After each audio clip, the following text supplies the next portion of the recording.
What's the difference between a processed experience and an unprocessed experience? If you are able to talk about the thing, if you're able to think about it, reflect, put it into words, you're able to process that experience. Versus an unprocessed experience where it's happening around you, you've gone through that situation, but you haven't necessarily thought about it, you haven't necessarily put words to how you felt, whether you thought it was okay, not okay, did you like it, did you not like it.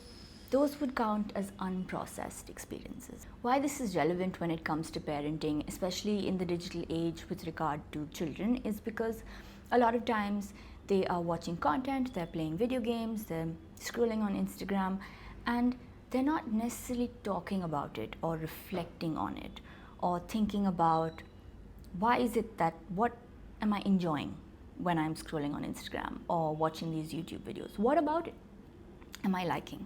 Is it because it's fun? Is it because I'm curious about something? Is it because I'm getting a sense of belonging?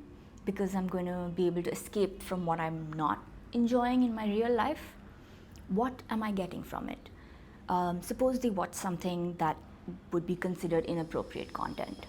While children are curious and it might be cool, they may have watched a kissing scene, but secretly been a little bit confused about it or a little bit uncomfortable with what happened, but they don't have room to talk about it.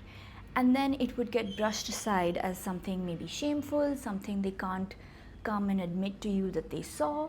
And all of these would then become unprocessed experiences where they haven't had the opportunity to be like, I think that's weird. And a culture of conversation would mean that you create a space where your child can process whatever it is they're experiencing. Another example of this is when your children end up talking to strangers online, and while they might be scared, they might be getting something from those strangers, maybe some validation or some attention, and it would be important to then consider maybe they're feeling like they're not getting that attention in their real lives, and that's why they're seeking it from a stranger online. There'll be room for, what did I think about this? How did I feel about this? I got something that I wanted, but I also felt a little bit uncomfortable. All of these things will help them process their experiences, will help you get to know them a little bit better, and then you all can collectively think about what it's doing for you. Your child also wants what's good for them. They want to feel safe, they want to have fun, they want to feel loved. They don't want to be addicted to video games. They don't want to get scammed by strangers. So you can help them through this, and together you can navigate these situations.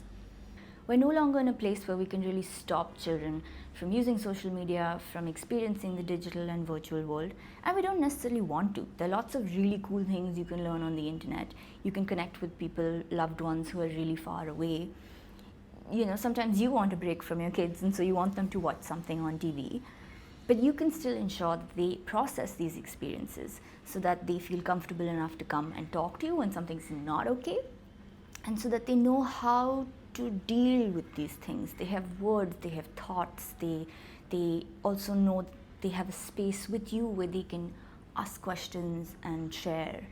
So our suggestion is that a culture of conversation, helping your children process the experiences they go through, is a more helpful way to ensure their safety as well as their development, and being able to teach them how to navigate this explosion into the virtual world that we have found ourselves in. Let us know if you found this helpful. If you have any more questions, linked below is a resource that has some prompts of phrases you can use to start these conversations, because not everyone has necessarily done this before. Happy chatting with your kids!